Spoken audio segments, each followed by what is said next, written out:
Okay, welcome in everyone. You know, human interaction. It can honestly feel like a high-stakes puzzle sometimes, right?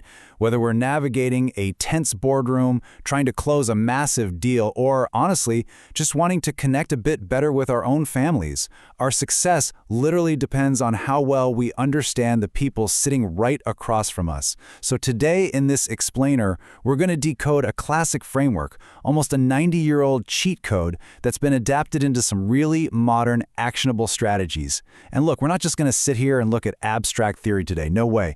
These are practical tools you can start using in your very next conversation. Think about this for a second. Why do some people just make friends effortlessly? I mean, you definitely know someone exactly like this. That ridiculously magnetic person who walks in and just lights up the whole room without even trying. They can instantly shift an audience from, passive listeners to eager participants, and you just immediately like them. Meanwhile, others kind of struggle just to get noticed. So what exactly is that magnetic person doing differently? Well, let's figure it out. Okay, let's dive straight into this. Here is our roadmap for today's journey. 1. The likability secret. 2. Mastering the human ego. 3. 6 ways to make friends. 4. Winning people to your side. And finally, number 5, lead without causing resentment. Starting us off with Section 1, the likability secret. Now, it's actually fascinating how this concept completely flips our natural instincts upside down. The absolute core foundation of getting anyone to do anything is realizing that every single act a person performs is driven by a deep desire that they hold. You have to arouse an eager want. So instead of talking about what you want, which, let's be honest, is what we all default to, you have to talk in terms of what your listener wants. Take the entrepreneur Gary Vaynerchuk, for example.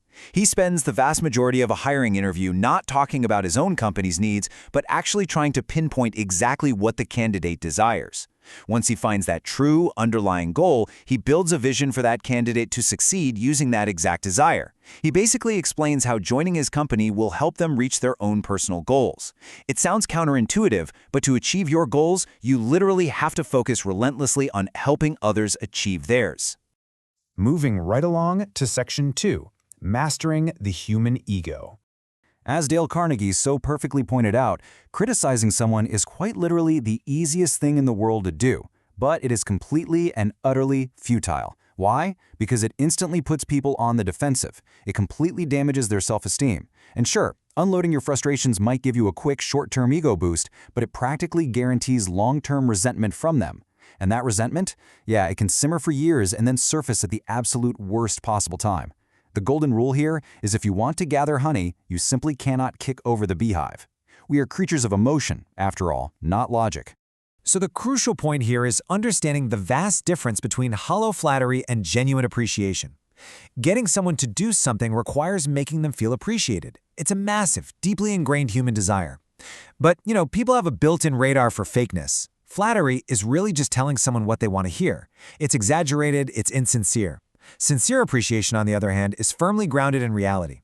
It sounds more like, hey, your presentation was very interesting, and I actually learned a lot from the data you shared, instead of some unbelievable exaggeration like, you're the best presenter ever.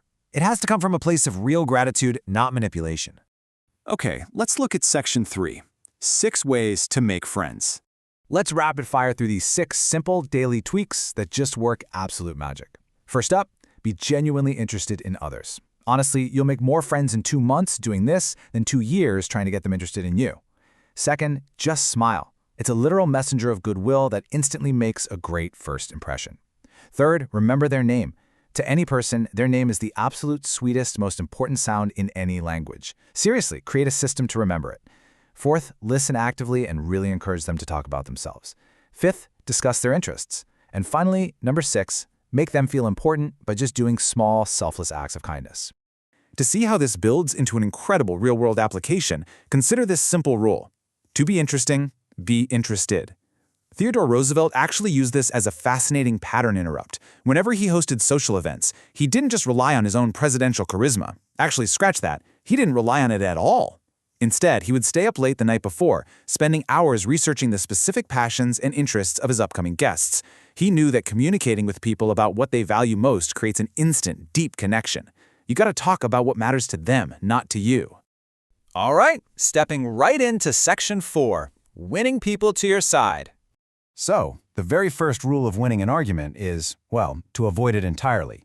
Arguments really just anchor people deeper into their own opinions, but here is an exact, highly tangible checklist for neutralizing arguments when they do pop up. First, welcome the disagreement as a chance to learn. Second, fiercely resist your natural urge to get defensive. I know it's hard, but you have to do it. Third, listen before you even think about responding. And fourth, look for areas of agreement. You gotta remember, winning a verbal fight usually means you've successfully lost that person's goodwill permanently, and that is never the goal. Abraham Lincoln perfectly anchored this transition into friendly persuasion. He knew that if someone comes at you with anger, dumping your own emotional tension and logical arguments onto them is going to fail almost every single time. Engaging head-on just makes them hostile, but opting for a calm, gentle approach, that metaphorical drop of honey, it completely disarms them. It makes them remarkably receptive to actually sitting down and discussing the issue. Think about it. If you want to strike a direct blow to someone's intelligence and their ego, just look them in the eye and tell them, you're wrong. It is basically guaranteed to make you an unwelcome presence in their life. But contrast that ego-bruising phrase with a disarming alternative. Try saying, I could be mistaken. Let's review the facts. Notice the massive difference there? It completely takes the blazing hot spotlight off their fragile ego and redirects it onto an objective problem that you can both solve together as a team. Another absolutely brilliant way to prevent that defensive neuromuscular shutdown we all get is to use the Socratic method. It's really all about getting the other person to say yes immediately. Let's do it right now. Think about it. Can we agree that we all want to be respected? Yes. Is it fair to say we all want our projects to succeed? Yes. See what's happening? By starting on common ground and asking agreeable questions, you establish this powerful momentum of yes. Their mind and their body literally open up, making them far more receptive by the time you actually reach the topic of conflict. And that brings us to our final stage, Section 5, Lead without causing resentment. When we're talking about leveraging social capital and offering feedback, it is crazy how the smallest tweaks yield the absolute biggest results. Consider just a simple word swap. Using the word but instantly erases the praise that came right before it. If you say, we're proud of you, but you need to work harder, the listener's brain just completely shuts down. Now swap it out. We're proud of you, and if you continue trying your best, your grades will rise. And this brilliantly illustrates how swapping just one single word prevents your team from instantly going on the defensive, all while still delivering that necessary critique. So there are a few very specific leadership tactics that allow you to offer vital feedback without ever crushing a peer's spirit. First, always begin with sincere praise. Second, when you do have to correct someone, admit your own past mistakes first. It totally levels the playing field. Third, frame your requests as suggestions. Say something like, do you think we could try this, rather than just barking orders at them? Fourth, always let others save face in front of their peers. And lastly, give them a fine reputation to live up to. People will work incredibly hard to meet the high expectations you set for them. Let's look at a really typical client call scenario to see this in action. A bad ask is just blunt. It's like, Jane, can you handle 5 more client calls? To Jane, that just feels like a punishment. But the good ask completely transforms the situation. You'd say, I think it would be fair if we rotated who handles the client calls so no one feels overwhelmed. What do you think? This demonstrates the immense power of framing requests to appeal to a person's nobler motives. By appealing to Jane's sense of fairness and unselfishness, you're inviting cooperation instead of just forcing compliance. I absolutely love this story. Consider the anecdote of Charles Schwab. He had this factory that was just seriously underperforming. But instead of going in and yelling at his workers, he walked in at the end of the day shift and simply asked the manager how many units they produced that day. The answer was 6.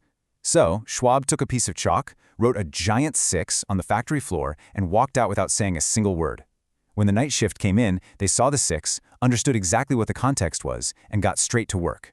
By morning, they had rubbed out the 6 and proudly drawn a massive 7. Schwab proved right there that throwing down a challenge and basically gamifying productivity works infinitely better than just barking orders. Wow, okay. We have covered some incredible ground today in this explainer, from disarming arguments to leading with real empathy. But all of this knowledge literally means nothing if it just stays abstract. So I want to leave you with a final, provocative thought that really summarizes our core takeaway here. When you step away from this explainer and walk into your very next conversation, what is your strategy going to be? Are you going to spend your energy trying to be interesting, or will you choose to be genuinely interested? The choice is entirely yours, and it changes absolutely everything. Thanks so much for joining me on this journey, guys, and I highly, highly encourage you to put these tools to the test today.